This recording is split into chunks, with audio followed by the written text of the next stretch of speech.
இன்றைக்கு நம்ம பார்க்க போகிற விடயம் என்னென்னா என்ன யாப்பவை பார்த்துட்டேன். கடைசியாக வந்து யாப்பவினுடைய அரசர்கள் வந்து எப்படியான உயர்ந்த அரசுரிமையில மாறுகின்ற விடயம் வந்து பார்த்தேன். என்ன இன்றைக்கு நாம பார்க்க போகிற விஷயம் குருநாகல் ராசதானி. அதோட வந்து கம்பள ராசதானியில் வந்து அரசியல் இப்படியான வகையில் வந்து உருவான என்று பார்க்கலாம். அதுக்கு முன்னாடி ஒரு தெரியும் பிள்ளையர் என்ன இதுக்கு முன்னே பார்த்த யாப்பவ ராசதானியில் வந்து என்ன கடைசியாக வந்து யார் மூன்றாம் பராக்கிரமாக இரண்டாம் பூனேகவாத மன்னர்கள் என்ன இறுதி டைமில் வந்து இளவரசர்களாக இருக்காங்க.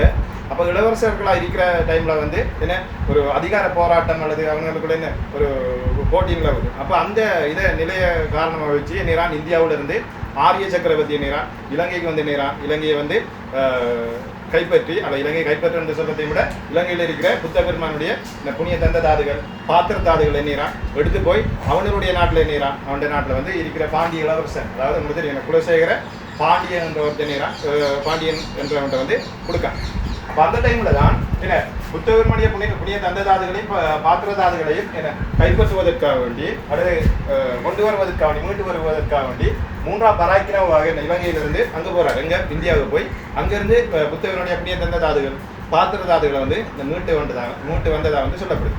அதுக்கு பிறகு அவர் வந்து ஒரு குறிப்பிட்ட மாற்றி செய்கிறாரு.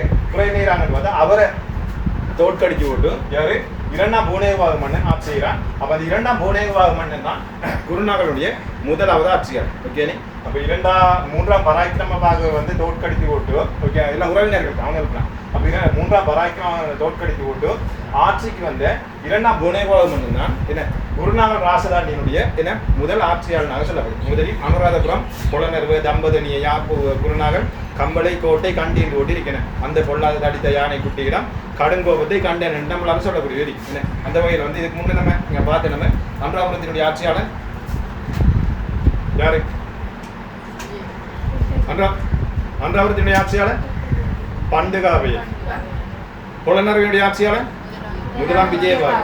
அங்கால தம்பதனியானுடைய மூன்றாம் விஜயபாகு. யாப்பவினுடைய யாரு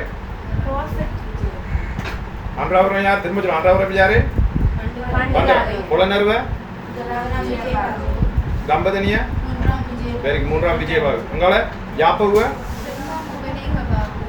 யாரு முதலாம் பூனேகபாகு. Very good. அங்கால அப்ப யாரு பார்த்துக்கொள்ளுங்க. இப்ப என்ன பார்த்து நம்ம கடைசியில் இப்ப என்னது யாப்பவனுடைய ஆட்சியாளர் யாரு முதலாம் பூனேகபாகு. அங்கால இருக்கிறது குருநாகல் இரண்டாம் பூனேகபாகு. குழங்குதா? அப்ப குருநாகலனுடைய ஆட்சியாளர் யாருன்னு பார்த்தா இரண்டாம் பூனேகபாகு மன்னன் ஆட்சி கூடம் வர்றான். எங்க குருநாகல் ராசதானியில ஆட்சி கூடம் வர்றான். இவன் 1700 எத்தனாம் ஆண்டு 93ஆம் ஆண்டு ஆட்சி கூடம் வர்றான். 1793ஆம் ஆண்டு குருநாகலை அடிப்படையாக வைத்து ஆட்சி கூடம் வர்றான். அப்ப இவனுடைய ஆட்சி காலம் வந்து வெறுமனி ஒரு 9 வருஷம் தான் நேராண்டு ஆட்சி. அதிகப்படியான வருடங்கள் வந்து இவங்க வந்து ஆட்சி செய்யல.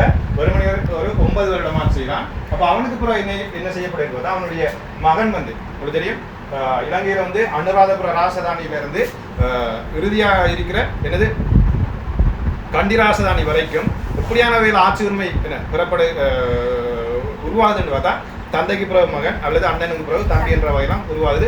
ஆனா இங்க இருக்கிற கம்பளையிலையும் கொஞ்சம் மாற்றம் ஏற்படுது. அதை நம்ம பார்ப்போம் அதுக்கு முன்னாடி. அப்ப அந்த வகையில் நம்மளுக்கு தெரியும் என்ன தகப்பனுக்கு பிறகு மகன் ஆட்சி உரிமை பெறலாம். அப்ப அந்த வகையில இரண்டாம் பூனேகபாகு மன்னனுக்கு பிறகு அவன் 9 வருடம் ஆட்சி செய்கிறான். எங்க குருநாகலை அடிப்படையாக வைத்து அவனுக்கு பிறகு அவனுடைய மகன் வந்து 4ஆம் பராக்கிரமபாகு மன்னன். ஓகே 4ஆம் பராக்கிரமபாக 1302ஆம் ஆண்டு என்ன ஆட்சி கூட மாறியதாக சரஸ்வதி என்ற ஒரு மாலை சொல்றது. ஓகே அப்ப 1302ஆம் ஆண்டு 4ஆம் பராக்கிரமபாகு மன்னன் இரண்டாம் பூனேகபாகு மன்னனுக்கு பிறகு ஆட்சி கூட மாறியதாக சரஸ்வதி என்ற மாலை என்ன சொல்லுது. ஓகே அப்ப இந்த 4ஆம் பராக்கிரமபாகு மன்னனுடைய ஆட்சி காலத்தில் நடைபெற்ற மிக முக்கியமான நிகழ்வுல உண்டு பன்சிய பனஸ் யாதக நூல் அல்லது ஒரு புத்தகமானது என்ன மொழிபெயர்க்கப்படுது. அதாவது பாலி மொழியில இருந்த அந்த பன்சிய பனஸ் யாதக கதைகள் வந்து என்ன செய்யப்படுது சிங்கள மொழிக்கு வந்து என்ன மொழிபெயர்க்கப்பட்டதாக சொல்லப்படுது. அதே போல இவனுடைய ஆட்சி காலகட்டத்தில் தலதா சரித்த சிங்கள போதி வம்சம் அநாகத வம்சம் தலதா பூஜாவளிய அப்ப அப்படியான இலக்கியங்களும் வந்து இவனுடைய ஆட்சி காலத்தில் யாரு 4ஆம் பராக்கிரமபாகு மன்னனுடைய ஆட்சி காலத்தில் தொடங்குது. ஓகே தலதா சிரித்த தலதா பூஜாவளிய சிங்கள போதி வம்சம் அநாகத வம்சம். ஓகே இப்படியான இலக்கியங்களும் அல்லது நூல்களும் வந்து இது உருவாக்கம் வருது. அடுத்த விஷயத்தை பார்த்துக்கணும். அப்ப 4ஆம் பராக்கிரமபாகு மன்னனுக்கு பிறகு அடுத்த வட்டம் என்ன குருநாகலுடைய ஆட்சியாளன் யார் என்ற வகையில பார்க்க போனா 2 பேர் ஆட்சி செஞ்சிருக்காங்க. அதில் ஒன்று வந்து சவுள விஜயபாகு, 2வது மூன்றாம் பூனேகபாகு.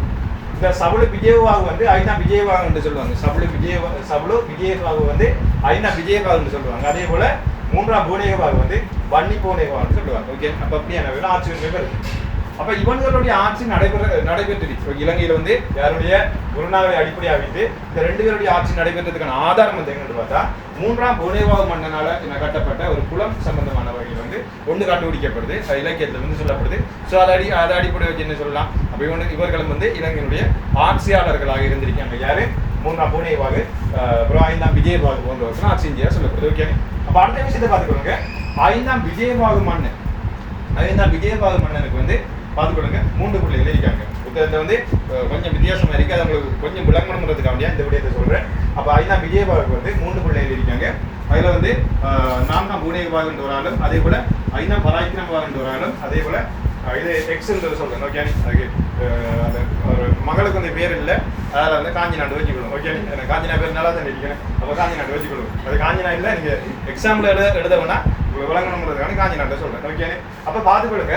இந்த 4ஆம் பூனேகபாகு மன்னன், அதாவது 5ஆம் விஜயபாகு பிறகு 4ஆம் பூனேகபாகு மன்னன் கம்பளையை அடிப்படையாக வைத்து ஆட்சி செய்கிறார்.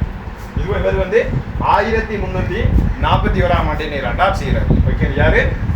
5ஆம் விஜயபாகுக்கு பிறகு 4ஆம் பூனேகபாகு மன்னன் 1341ஆம் ஆண்டு கம்பளை அடிப்படையாக வைத்து ஆட்சி செய்கிறார். அதே காலகட்டம் 1341ஆம் ஆண்டு காலகட்டத்தில் வந்து இவனுடைய சகோதரன் 5ஆம் பராக்கிரமபாகு மன்னன் அதே காலகட்டத்தில் தெடிகம் என்ற ஒரு ராசதானி அடிப்படையாக வைத்து ஆட்சி செய்கிறார். எல்லாம் சின்ன சின்ன பெரிய பெரிய அன்றாவரம் பொலனர்வ மாதிரி பெருசா இல்லை, சின்ன சின்ன ராசதானி. ஓகே, அப்ப 5ஆம் பராக்கிரமபாகு என்ற ஒரு பேர்ல வந்து மன்னன் தெடிகம் என்ற ராசதானி ஆட்சி செய்கிறார். அப்ப பார்த்துக்கொள்ளுங்க, கம்பளை ராசதானி நிலவிய அந்த காலகட்டத்தில் வந்து என்ன 2 ராசதானிகள் இருக்காங்க, சின்ன சின்ன ராஜ்யங்கள் இருக்கு. அதுல ஒன்று வந்து யாழ்ப்பாண ராஜ்யம், 2ஆம் ராய்க்கம். அப்ப கம்பளை ராசதானி நிலவிய அதே காலகட்டத்தில் வந்து என்ன ஒன்று யாழ்ப்பாண ராஜ்யம் காணப்படுது, ரைகம ராஜ்யம் காணப்படுது, அதே போல என்ன தெடிகம ராஜ்யம் என்ற வகையில் காணப்படுது. அப்ப தெடிகமனுடைய ஆட்சியாளர் 5ஆம் பராக்கிரமபாகு மன்னன் என்று தெரியும். அதே போல யாழ்ப்பாணத்துடைய ஆட்சியாளர் யார் பார்த்தா ஆரிய சக்கரவர்த்தி. ஆட்சியாளர் என்று சொல்ற ஆட்சியாளர்கள் வந்து என்ன ஆரிய சக்கரவர்த்திகள் வந்து ஆட்சி செய்யறாங்க. அதே போல ரைகமையினுடைய ஆட்சியாளர் அழகேஸ்வர குடும்பம் வந்து என்ன பார்த்தா என்னுடைய ரைகமையை வந்து அடிப்படையாக வைத்து ஆட்சி செய்யறாங்க. ஓகே, அப்ப அந்த காலகட்டத்தில் நம்மளே இந்த கம்பளை ராசதானி என்ன அதிகளவான வகையில் வந்து சவால்களுக்கு போகிறது. ஏன் ஒரு ராசதானி இருக்க மட்டும் பிரச்சனை இல்லை, ஏன் அவங்க ஒரே ராஜ்யம் காணப்படும், அதாவது அவர்களுடைய நிர்வாக கட்டமைப்பை கொண்டு போவாங்க. ஆனால் என்னடாக்குன்னு பார்த்தா கம்பளை ராசதானி நிலவி அதே காலகட்டத்தில் வந்து யாழ்ப்பாண ராசதானி இருக்க யாழ்ப்பாண ராஜ்யம் காணப்படுது, ரைகம ராஜ்யம் இருக்கு, அதே போல தெடிகம ராஜ்யம் இருக்கு. அப்படியான வகையில் வந்து இலங்கையில் வந்து இந்த ராஜ்யங்கள் வந்து இருக்கிறதால கொஞ்சம் சவால்களுக்கு முகம் கொடுத்தும் இந்த கம்பளையினுடைய ஆட்சியாளர்கள் என்ன ஆட்சி செய்ய வேண்டிய ஒரு கட்டாயம் வந்து இருக்கு. ஓகே, சரி, அடுத்த விஷயத்தை பார்ப்போம். இந்த 4ஆம் பூனேகபாகு மன்னனுக்கு பிறகு கம்பளையினுடைய ஆட்சியாளர் வரான் 3ஆம் விக்ரமபாகு. இங்க மிக முக்கியமா பார்க்கணும் என்னன்னு பார்த்தா கம்பளை ராசதானியில ஒரு மாற்றம் ஏற்படுது. எப்படின்னு பார்த்தா இவ்வளவு காலம் வந்து தந்தை வழி இந்த ஆட்சி உரிமை ஏறுற அந்த சிஸ்டம் மாறி தாய் வழி மூலமாக வந்து அல்லது தாய் வழி உறவுல வந்து என்ன ஆட்சி உரிமை ஏற்படுது. எப்படின்னு பார்த்தா 3ஆம் விக்ரமபாகு மன்னன் யாருன்னு பார்த்தா 4ஆம் பூனேகபாகு மன்னனுடைய மருமகன். இல்லைங்களா? 4ஆம் பூனேகபாகு மன்னனுடைய மருமகன் தான் 3ஆம் விக்ரமபாகு. வளமையா அவங்களுக்கு தெரியும் பிள்ளைகள் இலங்கையில வந்து தந்தைக்கு பிறகு மகன் அல்லது அண்ணனுக்கு பிறகு என்ன தம்பி வந்து ஆட்சி உரிமை பெறலாம். இது வந்து கண்டிராசதானிக்கு பிறகு அரசனுக்கு பிள்ளை இல்லாத சந்தர்ப்பத்தில் வந்து என்ன அரசியனுடைய அண்ணா அல்லது தம்பி வந்து ஆட்சி செய்யலாம். அந்த சிஸ்டம் இருக்கட்டும். இப்போ உங்களுக்கு தெரியும் தந்தைக்கு பிறகு மகன் வந்து ஏதாவது உதாரணம் சொல்லுவாங்க. தந்தைக்கு பிறகு மகன் அன்றாபுரத்துல இருந்து ஆட்சி உரிமை பெற்றமை யாரு? பசவ மன்னனுக்கு பிறகு யார் ஆட்சி உரிமை பெறான்? பசவ மன்னனுக்கு பிறகு யார் ஆட்சி உரிமை பெறான்? வங்கநாகதீசன்.